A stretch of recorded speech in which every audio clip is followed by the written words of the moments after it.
Betrayal cuts deepest when delivered by a destined soulmate. Whispers of a barren womb doomed Gwendolen to exile, stripped of her rightful rank and cast into the unforgiving wilderness by the Alpha King who promised her forever. Yet, destiny plays wicked games, and a royal secret now grows within her shadow. Winter held the northern territory of Northumbria in a suffocating grip during the bitter December of 1453.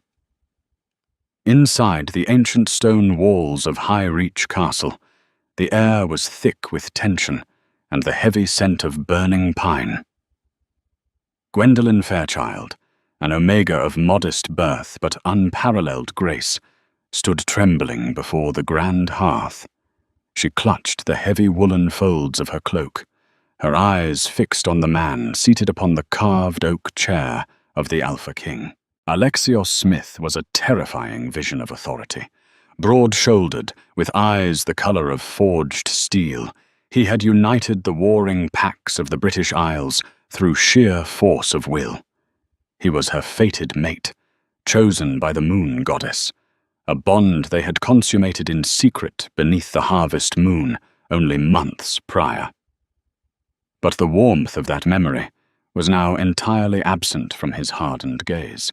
Standing beside the king was Lord Creed Murray, the king's most trusted advisor and the high beta of the pack. Creed was a man of sharp angles and silk-wrapped ambitions, his voice a perpetual, persuasive hum. "The evidence is irrefutable, Your Grace," Creed stated, his voice echoing off the vaulted ceilings. He gestured toward an elderly man cowering near the tapestries, Dr. Nathaniel Reed, the royal apothecary. "The apothecary has administered the moonflower tincture. The draught turned black as pitch upon contacting her blood. It is the undeniable mark of the ash womb. She is barren." A collective murmur rippled through the assembled pack elders. In a medieval werewolf society, a king without an heir was a kingdom doomed to slaughter. The neighboring Highland packs were already testing their borders, smelling weakness in Alexios's lack of a pregnant queen. "Tell me it is a lie, Gwendolen," Alexios commanded, his voice a low, terrifying rumble that vibrated within her very chest due to their mate bond. "Tell me the healer is a fool, and I will have his head on a pike by nightfall." Gwendolen stepped forward, her heart thrashing like a trapped bird. "My king, my Alexios, I feel no sickness within me. The moon goddess would not pair us only to curse our union. Please give me time." "Time," Creed scoffed, stepping between the king and the Omega. "Time is a luxury the crown does not possess." Lady Gwendolen's family carries the taint of a witch's hex. Her own grandmother was burned at the stake in Lancaster for consorting with dark spirits. The curse has manifested. An Omega who cannot breed is useless to a common wolf, let alone a king. You must take Lady Isolde of York as your mate. She is an Alpha-born, strong, and her hips are made for bearing heirs. Alexios closed his eyes, the muscles in his jaw ticking violently. The mate bond screamed at him to pull Gwendolen into his arms, to bare his throat to her, and slaughter anyone who dared speak against her. But the crown upon his head felt heavier than a mountain. He had sworn an oath to protect his people, to secure their future. He looked at Gwendolen, seeing the unshed tears shimmering in her hazel eyes, and forced his heart to turn to ice. "The law of the pack is absolute," Alexios whispered, though the silence in the hall carried his words to every corner. He stood, towering over the assembly. "I, Alexios Smith, Alpha King of the Northumbrian packs, do hereby sever my tie to Gwendolen Fairchild." Gwendolen gasped, stumbling backward as if physically struck. "I reject you as my mate, as my queen, and as a member of this pack," Alexios continued, his voice cracking on the final syllable. You are stripped of your titles and banished from the northern territories. If you are found within my lands after the sun rises, you will be hunted. The severing of a mate bond is not a quiet affair. It is an agonizing, soul-tearing, violent rupture. Gwendolen screamed, falling to her knees on the cold stone floor as a searing pain erupted in her chest. She clutched at her heart, coughing violently as the invisible tether that tied her spirit to Alexios's was brutally severed. Alexios gripped the armrests of his throne, his knuckles white, his own chest heaving as he suppressed a roar of pure agony. "Get her out of my sight!" Alexios snarled, turning his back on the woman he loved. Two burly guards stepped forward, hauling the half-conscious Omega to her feet. Creed watched with a barely concealed smirk of triumph. As they dragged Gwendolen through the heavy oak doors, she caught one final glimpse of Alexios. His back was rigidly straight, but his shoulders trembled. That was the last time she saw the Alpha King. 6 months had passed since the brutal rejection. Spring had finally clawed its way through the frozen earth, bringing a vibrant, mocking beauty to the remote, human-inhabited village of Haworth, nestled deep within the Yorkshire moors. Gwendolen had survived the harsh winter through a mixture of stubborn willpower and the reluctant kindness of humans. Stripped of her pack scent, she passed as a grieving widow, taking refuge with an elderly baker named Mrs. Hudson. The days were long and grueling. Gwendolen kneaded dough until her knuckles bled, her wolf spirit dormant and silent, crushed by the trauma of the severed bond. Yet something inexplicable was happening to her body. Initially, she attributed the swelling of her belly to the heavy diet of bread and stews, and her bouts of morning sickness to the lingering grief. But as her waistline expanded rapidly, the impossible truth became undeniable. One evening, while resting by the hearth of Mrs. Hudson's cottage, a sharp, sudden flutter rippled across her abdomen. Gwendolen froze, dropping her sewing needle. She pressed her flour-dusted hands to her belly. Thump, thump. It wasn't just a flutter. It was a kick. Strong, resolute, and distinctly lupine. Panicked and bewildered, she sought out Martha Higgins, the village midwife known for her discretion. Martha, a pragmatic woman with a deeply lined face, examined Gwendolen on a narrow wooden cot. As Martha pressed a primitive listening horn to Gwendolen's swollen stomach, the older woman's eyes widened. "Older soul, by the saints," Martha whispered, crossing herself. "You told me your husband passed, child, but you carry a mighty legacy. I hear them clearly." "Them?" Gwendolen choked out, tears pooling in her eyes. "2 strong heartbeats," Martha confirmed with a warm, sympathetic smile. "You are carrying twins, my dear, and from the force of those kicks, they are fierce little lords. Twins, the absolute rarity among werewolves, the ultimate blessing of the moon goddess." Gwendolen sobbed, a mix of profound joy and absolute terror.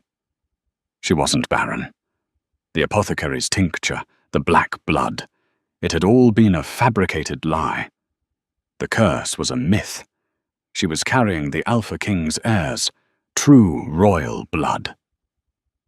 But if Alexios, or worse, Creed, ever found out, they would hunt her down. They would rip her children from her arms and execute her to protect Lady Isolde's claim to the throne. Meanwhile, 300 miles away in High Reach Castle, the kingdom of Northumbria was rotting from the inside out. Alexios's reign had turned tyrannical. The once fair and just king had become a ruthless, brooding warlord. His marriage to Lady Isolde of York was a political success but a personal nightmare. Isolde was arrogant, cruel to the servants, and devoid of the nurturing spirit an alpha needed in a mate. Worse still, despite 6 months of union, Isolde's womb remained stubbornly empty. The pack's morale plummeted. A king without his true mate is a volatile creature, prone to madness. Alexios suffered from chronic insomnia, his nights plagued by haunting dreams of Gwendolen crying out in the snow. The turning point occurred in the damp, rat-infested dungeons of the castle. Sir Reginald, the captain of the guard and Alexios's childhood friend, had always been suspicious of Lord Creed's rapid ascent to power following Gwendolen's exile. Reginald began a quiet investigation, tracing the gold that flowed from Creed's private coffers. His search led him to a squalid tavern in the lower district of the city, where he found Dr. Nathaniel Reed drowning his paranoia in cheap ale. Reed, now dressed in rags and twitching at every shadow, had been dismissed from the royal court shortly after the rejection, quietly paid off to disappear. Reginald dragged the drunken apothecary down into the castle's deep cells, bypassing Creed's guards. When Alexios was summoned to the dungeon, the king's face was a mask of exhausted fury. "Why have you brought this filth back into my castle, Reginald?" Alexios demanded, the scent of the unwashed apothecary making his wolf bare its teeth in disgust. "Because, my king, this filth has been spending Murray gold," Reginald replied grimly. He hoisted the whimpering doctor up by his collar. "Tell him what you told me, Reed. Tell him about the tincture." Dr. Reed fell to his knees, weeping uncontrollably. "Mercy, your grace, I beg of you. Lord Creed. He threatened my family. He promised me a fortune." Alexios's heart stopped. He grabbed the iron bars of the cell, his knuckles turning white. "What did Creed make you do?" The test for the ash womb," Reed blubbered, pressing his forehead against the damp stone floor. "It was false. I slipped a crushed root of the nightshade plant into the bowl. It reacts with any werewolf blood to turn it black. Lady Gwendolen was never barren, my king. In fact, her blood was rich. So rich with the moon's blessing. The reaction nearly boiled the water. She was perfectly healthy. The silence that followed was more terrifying than any roar. Alexios's eyes flashed from steel grey to the glowing, piercing gold of his inner alpha. The magnitude of his mistake crashed over him like a physical blow. He had broken the sacred law of the moon goddess. He had banished his fated mate, an innocent woman, on the word of a traitor. "Where is she?" Alexios's voice was a barely contained growl, the sound vibrating through the stone walls, causing the torches to flicker. "I do not know," Reed cried. "She was driven out into the winter. Lord Creed assured me she would not survive the week." Alexios turned away, his chest heaving as the monstrous guilt and fury warred within him. The agonizing realization that Gwendolen had been telling the truth, that she had begged him to believe her, tore his sanity to shreds. "Summon the War Council," Alexios commanded Reginald, his golden eyes blazing with a murderous promise. "Seal the castle gates, no one leaves, and bring me Lord Creed Murray. I am going to rip his throat out with my own teeth." But the king's vengeance would be complicated. Creed, having spies within the guard, had already fled the castle hours before, riding hard for the Scottish borders, the very direction Gwendolen had taken 6 months prior. The chessboard was set, and the true battle for the Northumbrian throne was only just beginning. August descended upon the Yorkshire moors, bringing a suffocating heat that baked the earth and withered the heather. Within the humble confines of Haworth, Gwendolen Fairchild's condition had advanced to its final, agonizing stages. Her once slender frame was now heavily burdened by the twin lives growing rapidly inside her. Werewolf pregnancies were notably shorter and far more taxing than those of ordinary humans, and without the protective aura and magical support of her alpha mate, Gwendolen's body was slowly failing. Desperation pushed her to the very limits of her endurance. She spent her days confined to Mrs. Hudson's small back bedroom, her hands resting protectively over her distended abdomen. Martha Higgins, the village midwife, visited twice daily, bringing cool compresses and herbal brews meant to ease the violent lupine kicks that frequently bruised Gwendolen from the inside out. Far beyond the quiet human settlement, Lord Creed Murray was riding a stolen warhorse to the brink of death. Fleeing the wrath of the Alpha King, Creed had sought refuge among the lawless rogue packs that roamed the desolate borders near Scotland. His vast wealth, smuggled out of High Reach Castle in leather saddlebags, had bought him a temporary mercenary army. However, Creed was a creature of high ambition, and merely surviving was never his goal. He intended to unseat Alexios entirely. To do so, he needed leverage. News of a miraculous pregnancy in the remote village of Hayworth reached Creed through the sprawling network of spies he had maintained, specifically through an informant tied to the real-life estates of Lord Henry Percy of Alnwick. The informant reported a lone woman, supposedly a grieving widow, whose belly swelled with unnatural speed and whose unborn children kicked with the force of young stallions. Creed's sharp mind connected the fragments instantly. Gwendolen had survived, and if she carried Alexios's heirs, those children were the key to claiming the Northumbrian throne. If Creed captured them, he could force Alexios to abdicate.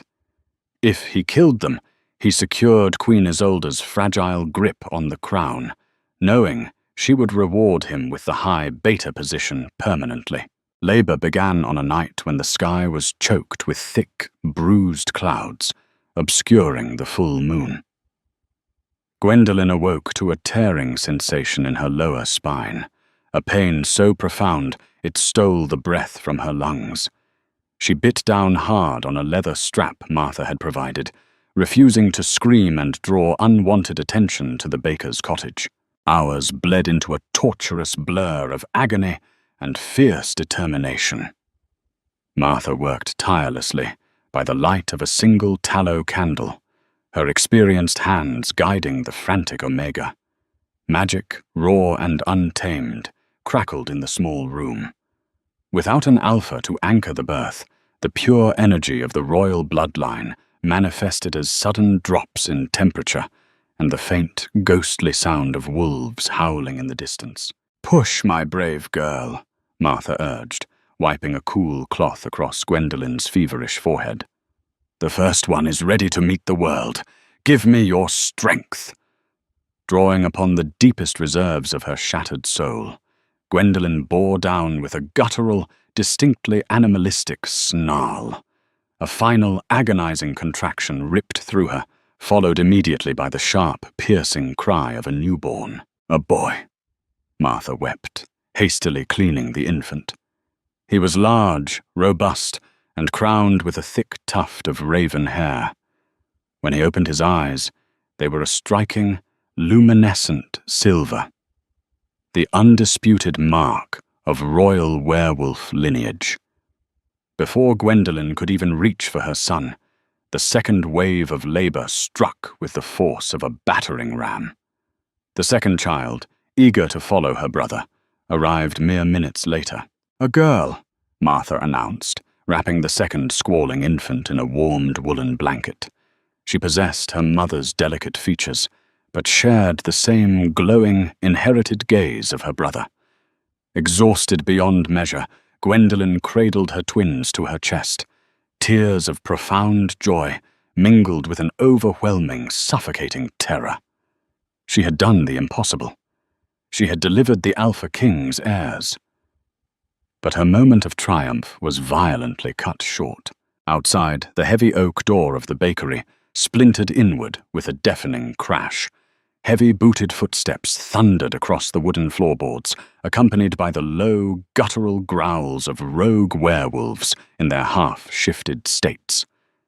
Mrs. Hudson's terrified shriek was abruptly cut short, sending a spike of pure, unadulterated ice straight into Gwendolyn's heart. "Search the house!" Creed's unmistakable, silk-smooth voice echoed from the front room. "Leave the humans bleeding. Find the Omega and bring the whelps to me alive." Panic, primal and desperate, overrode Gwendolyn's physical exhaustion. She forced herself off, the blood-soaked cot, her trembling legs threatening to buckle beneath her. Martha, displaying a courage rarely seen in humans, quickly shoved Gwendolyn toward the concealed cellar hatch beneath a woven rug. "Go!" Martha whispered fiercely, handing over a satchel of supplies. "Take the old smuggling tunnels beneath the floor. They lead out to the moors, near the ruins of Stanbury Abbey. I will hold them off." "Martha, no. They will kill you," Gwendolyn pleaded, clutching the swaddled twins tightly against her racing heart. "Protect those babies," Martha commanded, her eyes blazing with defiance as she grabbed a heavy iron fireplace poker. "They are the true royals. Now go!" Scrambling down into the damp, earth-smelling darkness of the tunnel, Gwendolyn heard the bedroom door smash open above her. She heard Martha's brave shout, followed by a sickening thud. Choking back a sob, Gwendolyn ran. She stumbled blindly through the narrow, pitch-black passage, her bare feet cutting on sharp stones, driven entirely by the maternal instinct to protect the fragile lives pressed against her chest. Miles away, the Yorkshire moors were being torn apart by a hunting party, unlike any seen in a century. Alexios Smith did not ride. He ran. Fully shifted into his massive midnight black alpha wolf form, he covered the treacherous terrain at a terrifying, bone-crushing speed. Behind him ran Sir Reginald and an elite cadre of royal guards, their eyes glowing with the singular purpose of their king's vengeance. Guilt had entirely consumed Alexios's soul. Every step he took away from High Reach Castle felt like walking over hot coals. He had banished the only woman he had ever loved, condemned his true mate to freeze in the wilderness based on the treacherous lies of a power-hungry beta. His rejection had shattered their sacred bond, an act so unnatural it had nearly driven him to madness.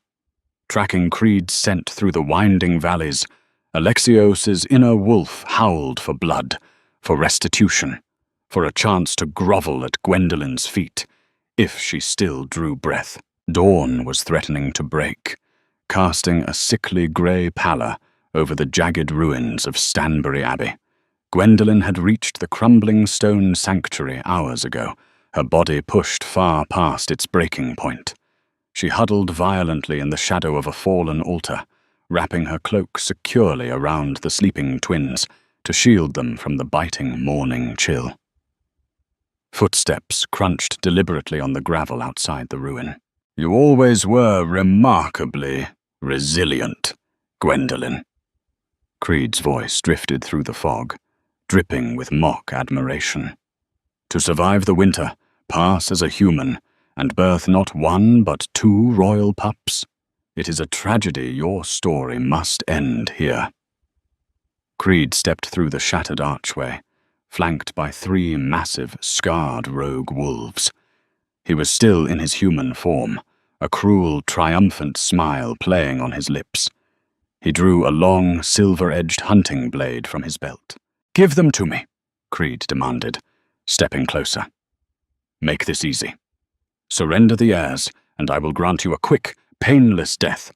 Resist, and my companions here will tear you apart while your children watch." Gwendolyn's maternal instincts flared into a raging inferno. Pushing past her physical agony, her eyes snapped from human hazel to a brilliant, glowing amber. She bared her teeth, a deep, menacing growl vibrating in her chest. She may be an Omega, and she may be bond broken, but she was still a mother defending her young. "You will not touch them," she snarled, pressing herself against the cold stone, shielding the babies with her own body. "You are a traitor, Creed. A coward who hides behind lies. Creed sighed, feigning disappointment. Have it your way. Kill her. The three rogues lunged forward, jaws snapping, claws extended. Gwendolen closed her eyes, curling her body tightly over her infants, bracing for the fatal strike. It never landed. A roar so loud it seemed to shatter the very atmosphere erupted through the ruined abbey. It was a sound of pure, unadulterated wrath, a dominance command that forced the rogue wolves to freeze mid-air, their instincts paralyzed by overwhelming alpha authority. A massive black wolf, easily twice the size of an ordinary beast, crashed through the stained glass remnants of the high window. Alexios landed squarely on the lead rogue, his jaws snapping shut around the mercenary's neck. A sickening crunch echoed through the stones, and the rogue fell lifeless. Panic seized Creed. He stumbled backward, raising his silver blade. "Kill him! Kill the king!" he shrieked at his remaining hired muscle. But Sir Reginald and the royal guard were already swarming the ruins.